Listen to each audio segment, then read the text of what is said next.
Hello everyone, मेरे YouTube channel पर आप सभी का स्वागत है।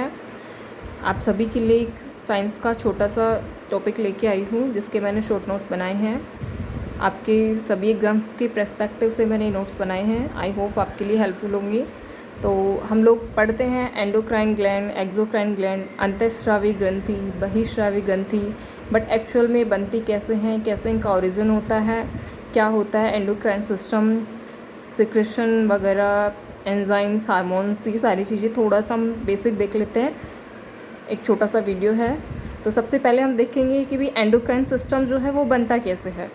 फर्स्टली एक सेल है नॉर्मल, जिसे हम सजीव की संरचनात्मक व क्रियात्मक इकाई कहते हैं। इसके एक सेल होने के पर्सपेक्टिव से इसमें 3 चीज़ें होना आवश्यक है। फर्स्टली इसकी जो आउटर लेयर है वो होनी चाहिए। सेकंड, इसके अंदर जो है साइटोप्लाज्म, कोशिका द्रव्य होना चाहिए। और थर्ड जो इसका मेन पार्ट होता है न्यूक्लियस, केंद्रक या जेनेटिक मटेरियल, जिसे हम बोलते हैं आनुवंशिक पदार्थ, जिससे आनुवंशिक सूचनाएं एक पीढ़ी से दूसरी पीढ़ी में स्थानांतरित होती हैं। तो एक सेल होने के लिए नॉर्मल 3 चीज़ों की रिक्वायर्ड होती है मिनिमम। क्या क्या होगा इसमें? आउटर लेयर हो गया, और साइटोप्लाज्म हो गया, और न्यूक्लियस या जेनेटिक मटेरियल हो गया। सेल है, सेल में होता है सेल डिवीजन। कोशिका विभाजन से क्या बनते हैं? कोशिकाओं का समूह, एक ग्रुप ऑफ सेल बनता है। और कोशिकाओं के समूह से क्या बनता है? फिर टिश्यू, ऊतक बनता है। और ऊतक जो है टिश्यू है, उनमें डिवीजन होता है। इसमें रेगुलर जो समसूत्री विभाजन होता है, यहाँ फिर बनता है ऊतकों का समूह, ए ग्रुप ऑफ टिश्यू। ऊतकों का समूह मिलकर किसका निर्माण करते हैं? अंग का निर्माण करते हैं। और अंगों का जो समूह है, ए ग्रुप ऑफ ऑर्गन, वो मिलकर बनाते हैं ह्यूमन बॉडी या मानव शरीर। ऐसे एक संपूर्ण मानव का विकास होता है। सजीव की संरचनात्मक व क्रियात्मक छोटी जो इकाई है कोशिका, उससे एक सेल से, नॉर्मल सेल से, और एक पूरा जो है ह्यूमन बॉडी का फॉर्मेशन हो जाता है। ठीक है, तो अब हम चलते हैं हमारा जो एंडोक्राइन सिस्टम है उसका ओरिजिन कैसे होता है। तो यहाँ पे हम देखा हमने कोशिकाओं को जो समूह है सेल डिवीजन के द्वारा जो एक ग्रुप ऑफ सेल बनता है, उसके द्वारा क्या बनता है? फिर कोशिकाओं के समूह से ऊतक बनता है, टिश्यू बनता है। टिश्यू जो होते हैं वो 2 टाइप के होते हैं। कौन कौन से होते हैं? अस्रावी ऊतक और स्रावी ऊतक। अस्रावी जिसमें कोई सेक्रेशन नहीं होता, नॉन सेक्रेटरी टिश्यू, और स्राविक ऊतक सेक्रेटरी टिश्यू, जिससे कुछ ना कुछ एंजाइम, हार्मोन, कुछ ना कुछ रिलीज़ होता है। तो आगे हम इन टिश्यूज़ का जो 2 टाइप देखा, उसमें जो स्रावी ऊतक है उससे आगे चल के ग्लैंड बनती है, ग्रंथि बनती है ना। ग्रंथि जो है इनको आगे 2 पार्ट्स में डिवाइड करते हैं। कौन कौन सी ग्लैंड हो जाएगी? एंडोक्राइन ग्लैंड और एक्सोक्राइन ग्लैंड। जो आपके अंतःस्रावी ग्रंथियाँ होती हैं उनमें क्या होता है, इनके अंदर कोई ट्यूब लाइक स्ट्रक्चर नहीं होती। जैसे ये नॉर्मल एक ग्लैंड है, ग्लैंड के चारों तरफ ये ब्लड वेसल्स होती हैं, रक्तवाहिनियाँ होती हैं।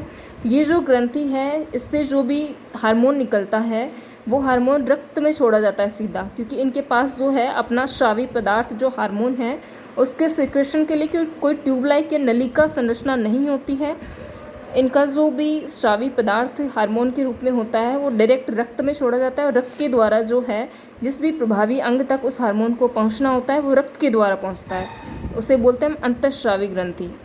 मतलब कि अपना जो स्रावी पदार्थ है वो अंदर ब्लड के अंदर ही छोड़ते हैं, इसलिए इसको हम बोल रहे हैं एंडोक्राइन या अंतःस्रावी ग्रंथि।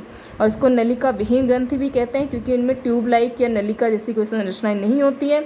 प्रभावी अंग तक जो ये हार्मोन है, इसका स्रावी पदार्थ है, वो रक्त के माध्यम से पहुंचता है। तो ये होगी हमारी एंडोक्राइन ग्लैंड। और दूसरी है हमारी एक्सोक्राइन ग्लैंड, जिसे हम बोलते हैं बहिःस्रावी ग्रंथि। इसके अंदर क्या होता है? ये ग्लैंड है, ग्रंथि है, इससे जो स्रावी पदार्थ होता है ये एंजाइम होता है। ध्यान रखना, अंतःस्रावी ग्रंथि से स्रावित होने वाला जो पदार्थ है वो हार्मोन होता है, और बहिःस्रावी या बहिःस्रावी ग्रंथि से जो पदार्थ स्रावित होता है वो सेक्रेटरी मटेरियल क्या होता है? एंजाइम होता है। ये एग्जाम में पूछा जा सकता है। बहिःस्रावी ग्रंथि से स्रावित पदार्थ क्या होता है? एंजाइम। और अंतःस्रावी ग्रंथि से स्रावित पदार्थ क्या होता है? हार्मोन होता है। तो जो आपकी बहिःस्रावी ग्रंथियाँ हैं वो अपना स्रावी पदार्थ एंजाइम जो है वो ट्यूब्स में छोड़ती है। इनके अंदर जो है नलिका युक्त संरचनाएं होती है, नलिकाएं पाई जाती है। इन नलिकाओं के माध्यम से जो ये एंजाइम है ये अपने प्रभावी अंग तक पहुंचते हैं। और इसके अंदर जो हार्मोन है, स्रावी पदार्थ है, ये रक्त के माध्यम से पूछ रहा है, यहाँ पर कोई नलिका नुमा संरचना नहीं होती है। ये डिफरेंस होता है अंतःस्रावी तथा बहिःस्रावी ग्रंथि में। ठीक है, अंतःस्रावी ग्रंथि में नलिकाएं नहीं होती, इसलिए इसको हम नलिका विहीन ग्रंथि कहते हैं। और बहिःस्रावी ग्रंथि जो होती है उसमें नलिकाएं पाई जाती हैं, नलिकाओं के माध्यम से ही प्रभावी अंग तक एंजाइम पहुंचते हैं। ये डिफरेंस होता है दोनों में, एंडोक्राइन ग्लैंड और एक्सोक्राइन ग्लैंड में। आगे चलकर हम एंडोक्राइन ग्लैंड से रिलेटेड जितने भी हार्मोन हैं, कौन सी ग्रंथि से कौन सा हार्मोन रिलीज़ हो रहा है, ध्यान रखना है। जो भी हार्मोन रिलीज़ होता है और जिस भी ग्रंथि में जो हार्मोन रिलीज़ करने वाली ग्रंथियाँ अपना हार्मोन रिलीज़ कर रही हैं वो रक्त के माध्यम से जाएगा। एंडोक्राइन ग्लैंड्स अलग अलग टाइप्स में डिवाइड करेंगे आगे चल के हम। एंडोक्राइन ग्लैंड से जो भी हार्मोन या एंजाइम रिलीज़ हो रहे हैं वो कहाँ जाएंगे, वो रक्त के माध्यम से पहुँचेंगे। और एक्सोक्राइन ग्लैंड में ट्यूब स्ट्रक्चर होती है, तो ट्यूब के माध्यम से इनका जो सेक्रेशन है, स्रावी पदार्थ है, वो पहुँचेगा। थैंक यू, आज कल इतना काफ़ी है, कल इनको डिटेल में देखेंगे। एंडोक्राइन सिस्टम जो है हमारा पूरा जो टॉपिक का नेम है, इसमें कौन कौन सी ग्रंथियाँ हैं, एक्सोक्राइन कौन सी है, एंडोक्राइन कौन सी है, किससे कौन सा हार्मोन रिलीज़ हो रहा है और कहाँ जाके वो अपना इफेक्ट डाल रहा है, ये सारी चीज़ें हम कल के वीडियो में देखेंगे। बहुत बहुत धन्यवाद आप सभी लोगों का। ऐसे ही वीडियो के लिए हमारे साथ बने रहिए, आपके लिए काफ़ी हेल्पफुल होंगी। Thank you.